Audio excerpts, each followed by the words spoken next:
मोठी बातमी, उद्या होणारी शिक्षक पात्रता परीक्षा टेट पुढे ढकलली. भिवंडीत प्रश्नपत्रिका लीक झाल्याने निर्णय. पुणे भिवंडी. महाराष्ट्र राज्य परीक्षा परिषदेमार्फत उद्या रविवार दि. 28 जून 2026 रोजी संपूर्ण राज्यात आयोजित करण्यात आलेली शिक्षक पात्रता परीक्षा टेट ऐनवेळी पुढे ढकलण्यात आली आहे.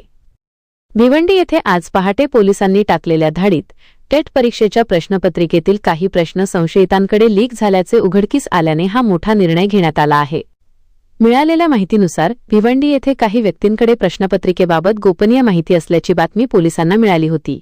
त्यानुसार भिवंडी पोलिसांनी आज जून 27 पहाटे संशयास्पद ठिकाणी धाड टाकली. यानंतर महाराष्ट्र राज्य परीक्षा परिषदेच्या अधिकाऱ्यांनी तातडीने घटनास्थळी पोहोचून पडताळणी केली असता संशयितांकडे सापडलेले प्रश्न आणि मूळ प्रश्नपत्रिकेतील प्रश्न समान असल्याचे आढळून आले. या प्रकरणी भिवंडी पोलीस ठाण्यात गुन्हा दाखल करण्यात आला आहे. परीक्षा पूर्ण पारदर्शकपणे व्हावी आणि या प्रकरणाची सखोल चौकशी व्हावी यासाठी जून 28 रोजी राज्यातील 1028 केंद्रांवर होणारी ही परीक्षा पुढे ढकलण्यात येत असल्याचे परीक्षा परिषदेच्या आयुक्तांनी जाहीर केले आहे. परीक्षेबाबतची पुढील अद्ययावत माहिती परिषदेच्या अधिकृत संकेतस्थळावर प्रसिद्ध केली जाईल असे स्पष्ट करण्यात आले आहे. मित्रांनो, व्हिडिओमधील शासन निर्णय किंवा परिपत्रक आपणास हवे असेल तर कृपया आमचे शासन निर्णय व परिपत्रक हे फेसबुक पेज सबस्क्राईब करा.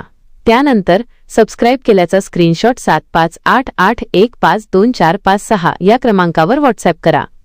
आपल्याला हवा असलेला शासन निर्णय किंवा परिपत्रक व्हॉट्सअॅपवर पाठवले जाईल. लक्षात ठेवा, शासन निर्णय व परिपत्रक मिळवण्यासाठी फेसबुक पेज सबस्क्राईब करणे आवश्यक आहे.